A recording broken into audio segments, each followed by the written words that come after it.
White Owl cigar. We set out to make it the mildest, best-tasting cigar that you can buy for your money. Did we succeed? We think so, and the fact that so many thousands are switching over to it seems to clinch the argument. They're switching from other 5-cent cigars, and even from more expensive cigars, too. And they wouldn't make that switch unless they had a mighty good reason. In every new White Owl, we give you a generous amount of real Havana tobacco. And Havana's the finest cigar tobacco there is. Rich, mellow, and fragrant. And we blend that Havana leaf with light, fine domestic tobaccos, so it won't be too heavy. That gives you that real Havana flavor in a smooth, mild smoke. That's the reason men are switching to the new White Owl. Why, even smokers back from Havana, who ought to know if anybody does, have tried our new White Owl and tell us it has true Havana taste. It's so mild that you can smoke as many as you like, especially since White Owls cost just 5 cents. Tomorrow, try it. Ask for the new, blended with Havana White Owl. Now, here's Mr. Swing. Good evening. Chancellor Hitler today vaguely offered peace to Britain in a speech delivered for a change in a fairly quiet tone. The peace offer was without details, it was just the word. The terms of the peace have to be deduced from other things that the German Führer said, but the important one can be deduced. The Chancellor said that if Britain didn't make peace, the great British world empire would be destroyed, and he also said that he had never desired that.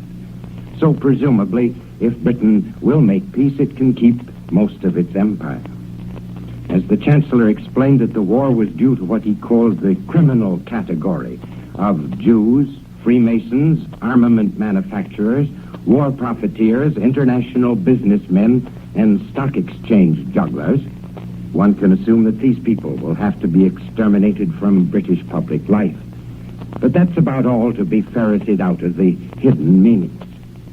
The Chancellor, by his quieter tones, making an appeal to what he called common sense, said that he was asking peace in the voice of a victor speaking reason.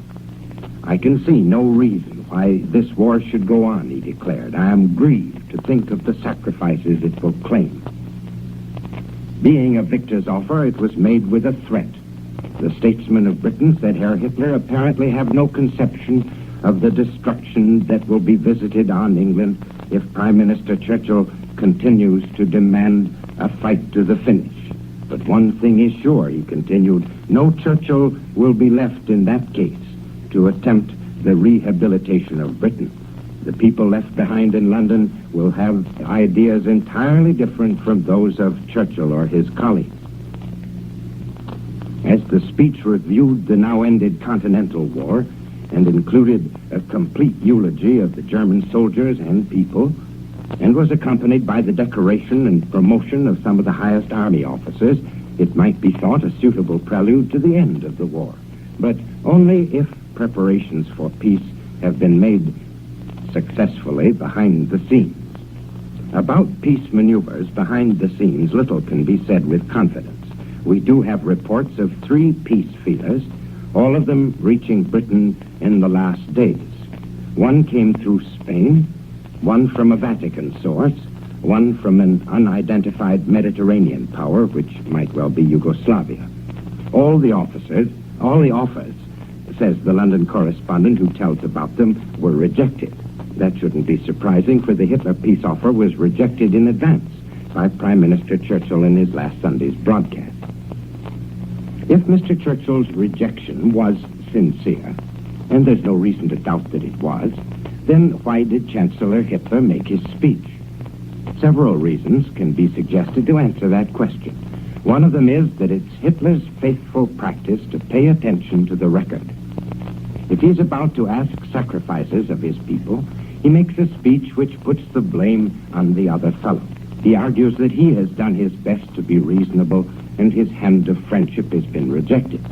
You'll recall that it was rejected by Poland, it was rejected by France, and now it's being rejected by Britain. Another reason for the speech is that Italy wanted it. Italy's position in the war is not at all a happy one. A long war would be disastrous for Italy. The country would be shut off from food and raw materials, and the Italian people have no stomach for a long war. It's fairly clear that Italy wanted a peace feeler before any attack on Britain. It was the Italians who were the first to know that today's speech was going to be made. They knew it before official quarters knew it in Berlin. And when official quarters in Rome predicted it, Berlin was stupefied. It hadn't heard that Count Ciano was coming to Berlin, that the Reichstag was to be summoned, and that Herr Hitler would speak. And then the speech is to be appraised for a double propaganda value. It'll have some value in Britain, in that it sought to drive a wedge between the British government and the British people, just as British speeches have sought to drive a wedge between German leaders and people. With what success is another matter, but Herr Hitler gave the British people a picture of their leaders being dominated by the single desire for war profits. Of Chamberlain, for instance, saying, which he never did, that Britain had now transformed its economy to a war basis and so had to fight. Herr Hitler held out the temptation of preserving the empire. He spoke of his one failure, having been to win the friendship of Britain. And while such words may not have much or any effect now, they'll be remembered if and when the invasion campaign begins taking a terrible toll of life and home property in Britain. And finally, the speech was a tonic to public morale in Germany. The central clue of the speech may turn out to be the reference in it to a long war. Herr Hitler announced that recently a 5-year plan has been adopted which will make it possible for the Germans to continue the war indefinitely. A remark like that dropped in the middle of the speech will have made many a listener in Germany wrinkle his forehead. For though Herr Hitler has never promised it publicly, he has promised privately again and again that the war will be over this year. And most Germans have believed it would be over in July and at the latest in August. And now they hear about a long war. They remember that Hitler had said that before, but that was before the easy and quick triumphs in Poland and France. Britain, it seems, may be another story. One further remark about the speech has been made. Herr Hitler failed to retort to President Roosevelt's recent denunciation of dictators. And that omission might have been designed to keep President Roosevelt available as an eventual mediator in the peace. An interesting passage in the speech was its reference to relations with the Soviet Union. In past speeches, Herr Hitler has referred to the Russians as friends. This time, there's no mention of friendship. Instead, there's a new phrase. This is it, the clear delineation of spheres of influence. Herr Hitler said the hope of estranging Russia and Germany is the wandering Jew in the dream world of British diplomacy. And then he went on to say that relations with the Soviet Union rest upon the clear delineation of spheres of interest, and added, British stories that Germany is going to attack the Ukraine have been rendered futile by discussions that have taken place between German and Russian diplomats. British statesmen are always slow to see things. Perhaps in due time they will see this fact. The speech has been made. What now? What will be the British response? The first official words from London were that Mr. Churchill has already refused to consider peace. And with a timing that can hardly have been accidental, the British government today named a new commander-in-chief for the home forces, replacing that soldier with the magic name Sir Edmund Ironside. His successor is a fighting Irishman, Sir Alan Francis Brooke. He commanded the 2nd British Army Corps in Flanders and is credited with an all-around knowledge of mechanized warfare and gunnery, which Mr. Churchill believes essential to a commander-in-chief charged with repelling invasion. Ironside was made a field marshal in recognition of his services, and at the same time Viscount Gort, commander of the British Expeditionary Force, was named Inspector General for British soldiers in training, and his will be the vital job of speeding up the drill of the new recruits. But now that Hitler has spoken, will there be immediate invasion? Presumably not, for a peace speech should be followed by a waiting time while a reaction to it develops.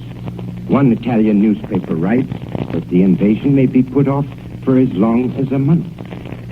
A realistic obligato to the speech was supplied in many parts of Britain, where it was listened to by the still free British, and it consisted of bursting bombs and anti-aircraft fire. For the German air raids today were about the most severe of any day of the war. In one air battle alone, 150 German and British planes took part. The British give no hint of the extent of any damage done, though they announced that they had brought down 11 invading planes and lost 5 themselves. A new topic of interest that is sharing attention with the expected invasion is Gibraltar. Some believe that an attack on Gibraltar will precede invasion, others that it will come at the same time. Now that France is out of the war, Gibraltar is of indispensable value to Britain. The French ports being closed, it's the one British naval base in the western Mediterranean. If it is lost, the Italian fleet can't be bottled up in that sea and can take part in the blockade of Britain or even in German invasion efforts. Gibraltar itself can stand a long siege, even if attacked from the land side. But the naval base can be made unusable before the fortress itself falls. Germany has troops either already in Spain or waiting on the Spanish frontier, and they're reported to be ready to move to the siege. They also are said to be ready to overpower Portugal, or at least to keep the British from using Portuguese bases. If the British force in the Mediterranean can be weakened, then Germany and Italy can advance in the Near East. Italy already is claiming Palestine. Syria is the gateway to the Mosul oil fields and Arabia, and Gibraltar now becomes of priceless value to both sides in the war. The British banked on controlling Franco, whom they were willing to see come to power in Spain. Now they may well regret that the Republican government was allowed to go under, and they must read with bitterness a statement made last month by Victor de la Serna, a Franco statesman, in which he says, if the first great battle of this enormous European civil war had not been won by Spain, that is, by Franco, a line of batteries and ports would now be in the power of the old order, threatening the great European revolution. Franco has already demanded Gibraltar, and the Italian press says that it must belong to a Mediterranean power. Whether Franco will have to fight for it is not yet clear. The Italians raided Gibraltar by air yesterday with heavy casualties to civilians who are now being evacuated. The Italians today had a revealing experience with British naval gunnery, losing the swiftest of their crack new cruisers, the Bartolomeo Colleoni, which was sunk by the Australian cruiser Sydney, a ship of the same gunpower and at least 6 miles an hour slower speed. Now, before saying goodnight,